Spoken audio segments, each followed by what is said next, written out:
Bismillahirrahmanirrahim.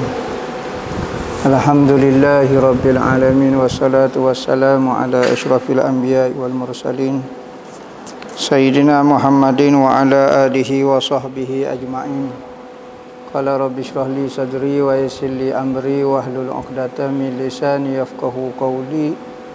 Subhanaka la ilma lana illa ma 'allamtana innaka antal alimul hakim. Wala haula wala quwwata illa billahil aliyyil azim. Nawaitu ta'lu wa ta'lim wa tazakkura wa tazkira wa naf'a wal intifa' wal ifadah wal istifadah wal hassa 'ala tamassuki bi kitabillah wa sunnati rasulih wa du'a ilal huda wa dalalata 'alal khair ibtigha'a wajhillah wa qurbihi wa sawabihi subhanahu wa ta'ala. Allahumma inni as'aluka ilman ladunni wa mashraba safihani ya wahabu ya ghani. Qala al-muallif rahimahullahu ta'ala wa nafa'ana bihi wa bi'ulumihi fid dharain amin.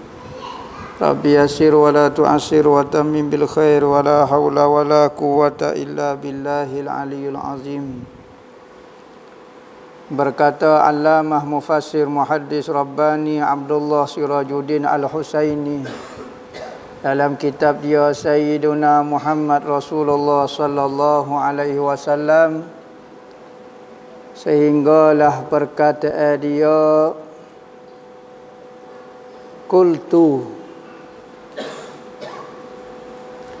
Qultu zidni qala wa iyyaka wa kasratad dhahik. Sekatu kau. Qultu zidni qala iyyaka wa kasratad dhahik fa innahu yumitu qalba wa yuzhib binuril wajh. Maka berkatalah Abu Zar Al-Ghifari. Berkata Abu Zar Al-Ghifari kepada Rasulullah, apabila dia mendapat peluang bercakap dengan Rasulullah, maka dia suruh Rasulullah nasihat kepada dia. Kerana jarang nak bertemu dengan Rasulullah ni payah. Rasulullah ni sibuk. Maka sahabat-sahabat banyak hajat dengan dia. Maka Abu Zar ni satu kali ada peluang berkecek dengan Rasulullah, maka dia minta Rasulullah nasihat kepada dia, wasiat kepada dia. Maka katanya Abu Zar, zidni, tambah ke lagi nasihat tu ya Rasulullah. Maka berkata Rasulullah, berhati-hati kamu dengan banyak ketawa. Sesungguhnya banyak ketawa itu mematikan hati dan menghilangkan cahaya muka. Nabi pesan jangan banyak ketawa. Ketawa tidak salah, tetapi banyak ketawa, hidup dengan ketawa ya, maka orang ni boleh mematikan hati. Kerana ada bab-bab kita tak boleh ketawa, ada kena serius. Maka kalau semua nak ketawa belaka, maka hati orang ni memang tepat hok kena sedih, dia kena sedih juga. Tepat kena gembira tidak salah. Nabi pernah ketawa, tak salah. Maka ketawa ni tidak salah, tetapi jangan sampai perikat melampau. Nah, dan apabila ketawa banyak ini, hilang cahaya di muka, yakni kehebatan kita. Apabila orang tu kuat banyak ketawa, maka orang tak pandai hebat kepada dia. Ada kata kasratul mizah tuzhibul haibah. Banyak bergurau ini menyebabkan hilang kehebatan seseorang. Sebab tu kita tengok tutup guru dulu tak bergurau dengan anak murid. Maka apabila dia tengok saja anak murid dia gerudah. Lah ni kita bergurau, bertepuk tapa dengan anak murid, maka kata-kata kita tak jadi hebat. Maka banyak bergurau itu menyebabkan kata kita tu tak jadi hebat. Orang tua kata wak ngaceng. Nah, perkataan kita ni, mulut kita kalau kuat sangat wak ngaceng, tak tajam sangat, dia jadi tupu dah lah. Maka sebab itulah orang kena jaga percakapan dia supaya apa yang keluar daripada mulut dia itu semua benda hebat. Maka katanya Abu Zar kata, zidni, nasihat lagi ya Rasulullah. Qala, berkata Rasulullah, qulil haqqa wa in kana murra. Nabi kata, bercakaplah benar sekalipun pahit, sekalipun benda itu sukar, payah kita nak memberitahunya. Sekalipun benda itu terasa pahit, sama ada kena kepada diri kita sendiri, ataupun benda itu terlalu payah nak diberitahu, digambar ke benda yang susah nak diberitahu itu seperti benda yang pahit.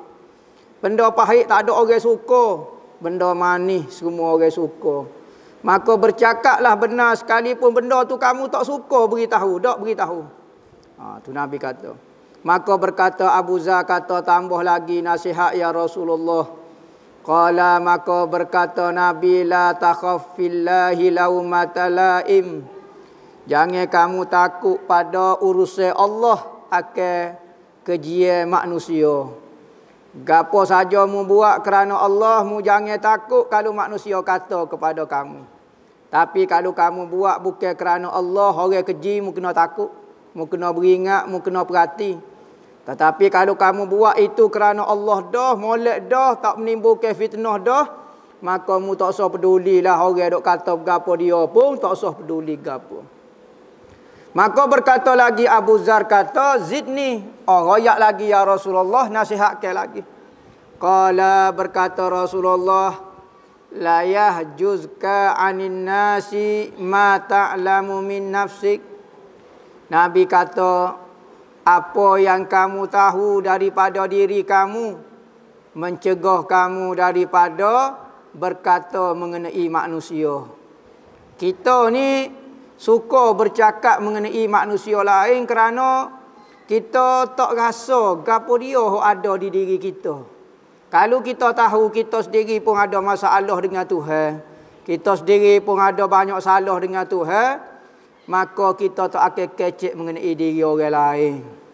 Kita duk rasa kita bersih, waktu kita duk kecek mengenai diri orang lain. Orang lain buat lagu ni, orang lain salah, orang lain tak betul. Bapa? Kita tidak rasa diri kita sendiri tidak betul. Orang lain gini, orang lain tak dengar kata. Kita sendiri dengar kata, tak dengar kata pun. Orang lain tak dengar kata ulama, kita tak dengar juga kata-kata ulama. Orang lain tak dengar nasihat orang, kita dengar kodok nasihat orang, tak dengar nasihat orang juga. Kadang-kadang manusia ni dia tak nampak diri dia sendiri. Tetapi kalau orang yang nampak aib dia sendiri, maka benda itu menghalang dia daripada berkecek mengenai urusan orang. Dia sendiri pun tak ada nak tengok. Dia tak dengar kata lah, maksiat yang dia buat banyak dah. Tak usah duk perhati maksiat orang, maksiat kita banyak lagi. Kena aib diri kita, tak payah kena aib diri orang. Kita tahu aib diri orang, tak menambah ke takwa kita. Tapi kalau kita tahu aib diri kita, kita boleh baiki, tambah kedudukan kita. Rawahu Imam Ahmad At-Tabrani, Ibnu Hibban dalam sahihnya, Hakim dalam lafaz baginya berkata hadis ni sahihul isnad. Wa jaa fi riwayati sahih Ibni Hibban ba'da qaulihi sallallahu alaihi wasallam wa iyyaka wa kasratad dhahik. Qultu ya Rasulullah zidni, qala alaika bil jihad fa innahu rahbaniyatu ummati.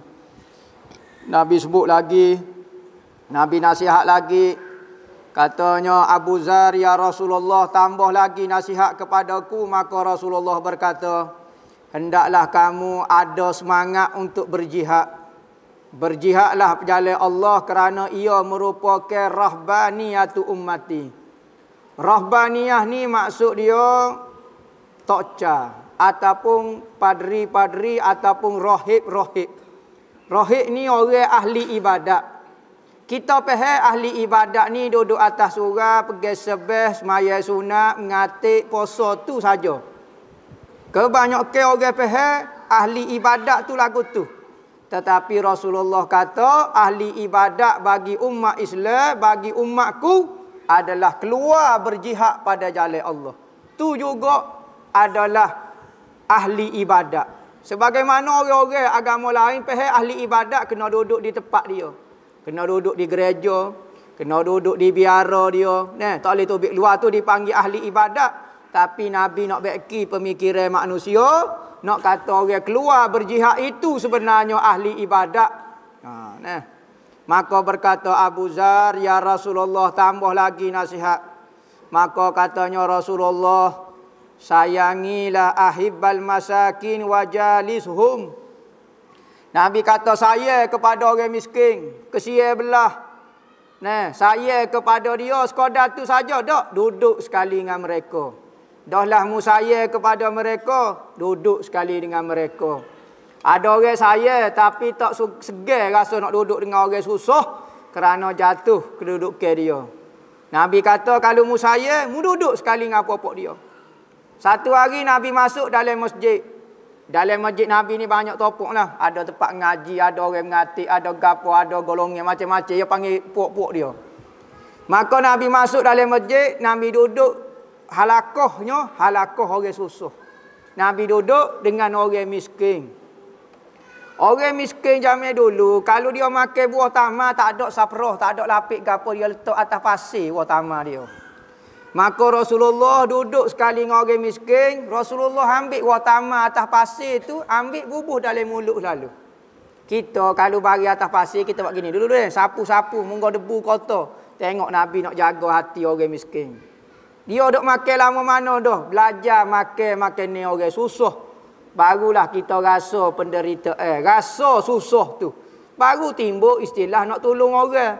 Tapi kalau kita tak pernah susah, orang royak cerita saya susah, saya tak makan. Jolo kau awak ni. Awak ni ada tulis pak kerak cakap tak lewat kerja. Bapa kita tak boleh memahami perasaan orang miskin kerana kita tak pernah duduk dengan pokok dia. Kita tak pernah hayati, tak pernah merasai hak dia apa-apa dia rasa. Maka Rasulullah nak jaga hati orang miskin, Rasulullah ambil buah tamar buah dalam mulut. Tak sapu-sapu dah, tak sapu-sapu dah. Sebab orang miskin makan lagu tu juga. Tu menghayati. Sebab itulah ulama kata disyariatkan berpuasa supaya kita rasa erti lapar tu gapo. Mudah kalau orang susah mari kita duk tengah makan orang cuek. Kita lapar Kita pun Allah deh. Demo lapar, ambo puasa lapar, mau tahu lagu mana. Mai makan sekali. Tapi kalau orang hidup dia tak pernah rasa lapar. Tiba-tiba orang mari cuek dua, kita lapar jolo kamu ni boleh cacat ni bangun diri ni. Jolo kau menipu ke, mu sedikit ke. Tak bui pun duk ceramah saja. Kalau wi pun 2 ria, baik tak payah Dia mengepek pun sakit hati cuma mana hamba. Wi 2 ria, masuk dengan aku laju pada hak ni. Nabi kata jangan kamu sertai sedekah kamu dengan kata-kata yang tidak enak. Ni ada golongan manusia ni tak tahulah. Serah bijak kali dia. Orang miskin mari dia ceramah dulu. Oh, awak ni kena patut meniaga lah. Patut. Dia ceramah. Kawan tu tunggu dengan lapar lagu tu.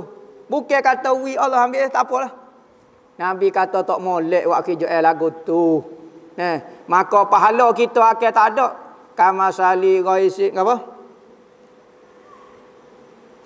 Fatarakahu solda. Dalam ayat Quran kata. Seperti satu batu yang licin yang berada atas batu itu pasir. Apabila mari hujan yang lebat maka tidak meninggalkan walau sebiji pasir. Maka sedekah kita, kalau kita kecek lagu tu, sedekah tak ada pahala pun. Lo ni ramai orang ni nak berceramah tu banyak.